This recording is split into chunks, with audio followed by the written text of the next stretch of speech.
Katyayani subscribe చేసావా? నితీష్ కుమార్ రెడ్డి ఈ పేరుతో లేని ఎస్ఆర్హెచ్ ఫ్యాన్ ఉన్నాడు. ఎందుకంటే నితీష్ బ్యాటింగ్ చేస్తే బంతులు గాల్లో ఉంటాయి, బౌలింగ్ చేస్తే వికెట్లు నేల కులుతాయి. కానీ దురదృష్టం చాత్తు ఇది ఒక్క సంవత్సరం ముచ్చటైంది. ఇప్పుడు నితీష్ బ్యాటింగ్ చేస్తే వికెట్ల పతనం, బౌలింగ్ చేస్తే అసలు బౌలింగ్ చేస్తేనే కదా. ఈ వీడియోలో మనం చూద్దాం నితీష్ వెళుతున్న ఇండియా టీంలో అండ్ ఎస్ఆర్హెచ్ టీంలో పదే పదే ఛాన్సులు ఎందుకు ఇస్తున్నారో.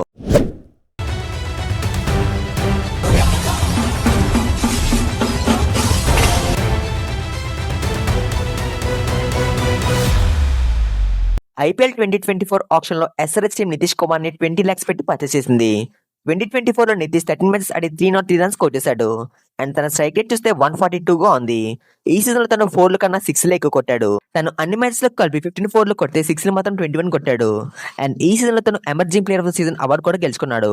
ఈవెన్చువల్లీ టీమిండియాలో కూడా సెలెక్ట్ అయ్యాడు. ఆస్ట్రేలియాతో బీజీడీ సిరీస్ లో మిగతా అందరు ప్లేయర్స్ ఫెయిల్ అయినా తను ఆల్మోస్ట్ ప్రతి ఇన్నింగ్స్ లో 40+ రన్స్ స్కోర్ చేస్తూ వచ్చాడు. అండ్ ఒక ఇన్నింగ్స్ లో అయితే ఏకంగా సెంచరీ కూడా స్కోర్ చేశాడు. దీంతో నితీష్ కుమార్ రెడ్డికి తిరుగుండదని అంతా భావించారు. కానీ నెక్స్ట్ సీజన్ ఐపీఎల్ లో అంటే 2025 ఐపీఎల్ లో తను కంప్లీట్ గా ఫెయిల్ అయ్యాడు. తను 13 మ్యాచెస్ ఆడి 182 రన్స్ మాత్రమే స్కోర్ చేశాడు. తన స్ట్రైక్ రేట్ చూస్తే 118 గా ఉంది. విరాట్ కోహ్లీ కొన్ని మ్యాచెస్ లో 150 స్ట్రైక్ రేట్ తో బ్యాటింగ్ చేసిన తనని ట్రోల్ చేస్తారు. అలాంటి T20 ఫార్మాట్ లో 118 స్ట్రైక్ రేట్ అంటే దారుణం చెప్పాలి. బౌలింగ్ లో చూస్తే సీజన్ మొత్తంలో తను కేవలం 5 ఓవర్స్ వేసి 2 వికెట్స్ తీశాడు. ఈ పర్ఫార్మెన్స్ తర్వాత నేనైతే ఇండియా టీం నుంచి డ్రాప్ చేశారు అనుకున్నాను. కానీ ఇండియా టీమ్ లో కంటిన్యూ చేశారు. అండ్ ఇంజరీ ఉంటే తప్ప ఆల్మోస్ట్ ప్రతి ఫార్మాట్ కి అండ్ ప్రతి సిరీస్ కి తను సెలెక్ట్ చేశారు. నితీష్ కుమార్ ని ప్రతి సిరీస్ కి సెలెక్ట్ చేయడానికి సెలెక్టర్స్ చెప్పిన రీజన్ ఏంటంటే నితీష్ ఫాస్ట్ బౌలింగ్ ఆల్రౌండర్. కానీ తన పేరుకి ఆల్రౌండర్ అని వాళ్ళే ప్రూవ్ చేశారు. ఒక మ్యాచ్ కి ముందు ప్రెస్ కాన్ఫరెన్స్ లో టీమిండియా కోచ్ మాట్లాడుతూ నితీష్ కుమార్ ని ఫ్రంట్ లైన్ బౌలర్ గా యూజ్ చేస్తాం, అందుకే తన టీమ్ లో తీసుకున్నాం అని చెప్పారు. తీరా చూస్తే ఆ మ్యాచ్ లో నితీష్ కుమార్ కి ఒక్క ఓవర్ కూడా బౌలింగ్ ఇవ్వలేదు. దీన్ని బట్టి అర్థమవుతుంది నితీష్ కుమార్ రోల్ ఏంటో కోచెస్ కి ఐడియా లేదని. Just imagine Nitish Kumar KKR team లో ఉండుంటే తనని కూడా కేకేఆర్ కోట అనేవాళ్ళు. ఎందుకంటే అర్షిత్ రాణాకి నితీష్ కుమార్ కి పెద్ద డిఫరెన్స్ లేదు. ఇద్దరిని ఆల్రౌండర్ పేరుతో సెలెక్ట్ చేస్తున్నారు. ఎస్ఆర్ఎస్ టీం లాస్ట్ సీజన్ లో నితీష్ కుమార్ బాగా పర్ఫార్మ్ చేయకపోయినా అన్ని మ్యాచెస్ ఆడించడానికి రీజన్ ఏంటంటే తనకి సరైన రీప్లేస్మెంట్ ప్లేయర్ లేడు.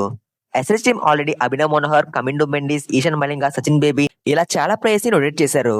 మళ్ళీ నితీష్ కుమార్ ని టీమ్ లోకి తీస్తే టీం బ్యాలెన్స్ పోతుంది.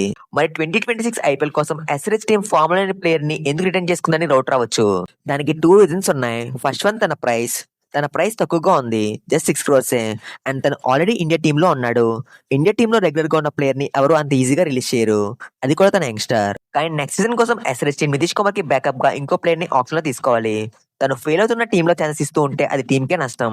ఒకవేళ ఐపీఎల్ 2026 లో నితీష్ కుమార్ ఫెయిల్ అయితే తను ఖచ్చితంగా టీమ్ లో తీసేస్తారు. ఎందుకంటే ఎస్ఆర్హెచ్ టీం ట్రోఫీ గెలిపించిన కెప్టెన్ ని ఫైనల్ కి తీసుకెళ్లిన కెప్టెన్ ని రిలీజ్ చేశారు. అండ్ ఎస్ఆర్హెచ్ స్పిన్ బౌలింగ్ లో కీ బౌలర్ గా ఉన్న రషీద్ ఖాన్ ఎక్కువ సాలరీ అడిగాడని తనని కూడా రిలీజ్ చేశారు. రషీద్ ఖాన్ వెళ్లిపోయాక ఇప్పటి వరకు సరైన స్పిన్ బౌలర్ ఎస్ఆర్హెచ్ కి దొరకలేదు. టీమ్ లో నితీష్ కుమార్ రెడ్డి ప్లేస్ గురించి కామెంటేటర్స్ నుండి ఎస్ఆర్హెచ్ ఫ్యాన్స్ దాకా అందరూ క్వశ్చన్ చేస్తున్నారు. సో ఈ వీడియో నితీష్ కుమార్ చూసి సౌత్ ఆఫ్రికా జరగబోయే సిరీస్ లో తను కంబ్యాక్ చేయాలని కోరుకుందాం. అండ్ ఈ వీడియో మీకు నచ్చితే లైక్ చేయకపోయిన పర్లేదు కానీ హైప్ చేయండి, సబ్స్క్రైబ్ చేయకపోయిన పర్లేదు కానీ గంట కొట్టండి. కాత్యాయిని సబ్స్క్రైబ్ చేసావా? అరే అఖిల్ చెయ్యను మింగైరా.